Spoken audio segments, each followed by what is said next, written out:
중고 건물 사실 때 건설회사 출신 데리고 가세요. 이 건물을 어떤 거 같냐고.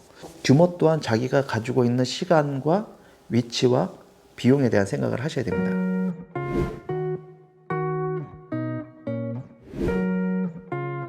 안녕하십니까. 건축사 한 선생 안홍준입니다. 건물을 짓는 게 맞는지, 건물을 사는 게 맞는지 많이들 고민하시죠? 사람마다 다 다르고 위치마다 다르고 상황마다 다 다릅니다. 어떤 분은 새 건물을 갖다 져야 되는 이유가 분명하고 어떤 분은 중고 건물을 사도 충분히 가능합니다. 그러니까 필요에 의해서 하는 거예요. 그런 게 아니라 나는 이제 뭐 투자 목적이다. 좀 더 보수적으로 좀 보셔야 될 부분이 없잖아 있으실 거예요. 첫 번째는 시간, 두 번째는 돈, 세 번째는 위치.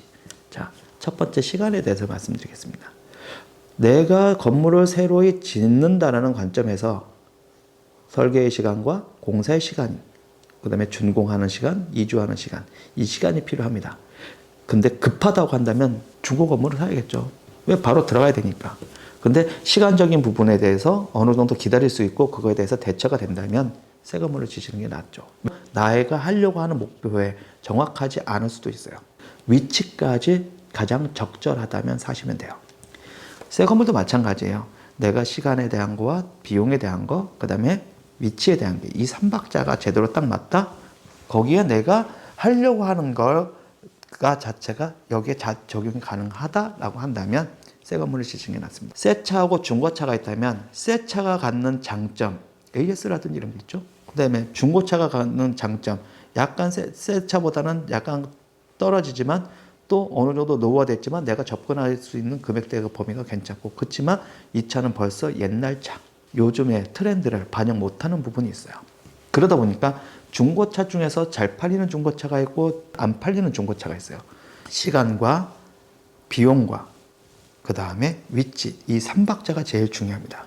이 모든 게 다 맞다 하더라도 본인 혼자 사시는 거 아니기 때문에 첫 번째는 집을 짓는다고 한다면 가족의 동의를 받으셔야 되고, 그 다음에 법인이라고 한다면 회사의 동의를 받으셔야 돼요. 위치가 좋은데 신축이 불가능하고 땅이 줄어들고 뭐 이제 이렇다고 한다면 그 정도는 충분히 감수해도 되는 거예요.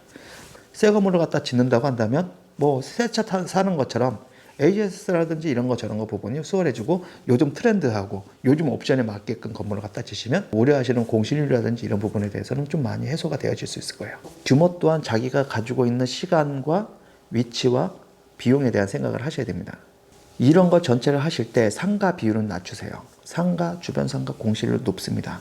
3층 이상이면 지방은 거의 안 된다고 보시면 돼요.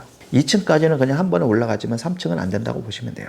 그래서 주택은 3층에 놓여지게 되어지면 2층, 1층에서 나오는 이제 월세에 대한 부분을 갖다가 적절하게 배치를 해가지고 접근을 갖다가 하시면 되고, 그에 대한 고민을 많이 하셔야 돼요. 이 건물을 살 거냐 지을 거냐라는 걸 판단을 하실 때 사는 것도 마찬가지고 짓는 것도 마찬가지고 내의 목적에 정확하게 맞고 그 시간에 대한 거라든지 비용에 대한 거라든지 위치에 대한 게 모든 게 충족이 되어지는 걸 선택하시는 게 무엇보다 가장 좋습니다. 요거를 하고 싶은데 이 땅에서 그게 가능할까요? 전화하세요. 전화하시면 땅 지번 보고 여기는 4층 못 올라갈 것 같아요. 여기는 4층 올라갈 수 있는데 반만 올라갈 수 있어요. 여기는 이거 다 되니까 지금 보여주신 1번, 2번, 3번 땅 중에 이 땅이 제일 나을 것 같습니다. 왜? 1조 4선 뒤에서 도로가 있어서 안 받고 이런 땅의 면적이나 이런 거 저런 거 옆에 풍경이나 이런 게 있어서 이 땅이 보여주신 1번, 2번, 3번 땅 중에 가장 적절합니다.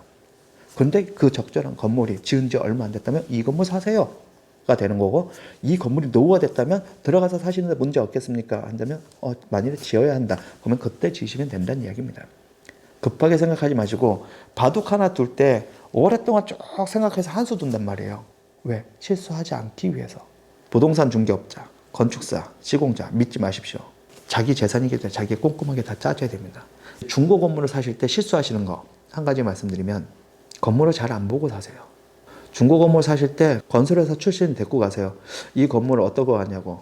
노후화가 어느 정도 된 것 같냐. 한 30년 정도 경력된 분 데리고 가세요. 가서 이거는 어떤 것 같다, 이건 어떤 것 같다, 저거는 수리해야 되고 이건 안 해야 된다. 그러면 거기에 들어가는 비용들에 대한 걸 계산을 해서 내가 이걸 하는 데 있어가지고 요 정도 범위라고 한다면 가능하겠다. 혹은 여기에 플러스 20% 10% 범위까지는 괜찮겠다라고 한다면 그렇게 추진하시면 되고, 새 건물 같은 경우도 마찬가지예요. 새 건물도 그렇게 할 때 현장에 자주 가세요. 현장에 자주 가서 공사가 잘 되어지는지. 저희 건물주들은 현장 자주 가십니다. 그 공사하는 거 사진 찍어놓고 물어보는 거 궁금한 거 다 물어보고, 그러면서 이 건물에 대한 향후의 유지 관리까지 고민을 하면서 건물을 짓습니다. 건물은 그렇게 지어야 되고요. 그렇게 지은 건물 짓고 후회하는 건물은 없습니다. 건물을 사는 게 좋으냐, 짓는 게 좋으냐는 사람의 이걸 하시고자 하는 상황마다 다 다를 수가 있으니, 구입하시기 전에 상품들을 확인해 놓고 전화 한번 주세요. 구입하고 나서 이거 어떻게 해요? 라고 전화하지 마시고 장점 단점에 대해서 편안하게 보여드리고, 진짜 중요하다 하면 이제 저희가 현장으로 출장을 나갑니다. 출장 나가면 이제 건물들을 갖다 쭉 보고서 저는 제가 봤을 때는 지금 장점에 대한 걸 하고 단점에 대한 걸 봤을 땐 1번이 낫겠다 하시고자 하는 내용이 그거니까 이게 낫겠다 저희가 말씀을 드려요. 그리고 최종 결정은 본인이 직접 하시면 됩니다. 땅 사는 것도 마찬가지예요. 건축 관련한 거, 그 다음에 매입하는 거 관련해가지고 궁금하신 거 있으시면 언제든 전화 주십시오. 이상 건축사 안선생이었습니다. 감사합니다.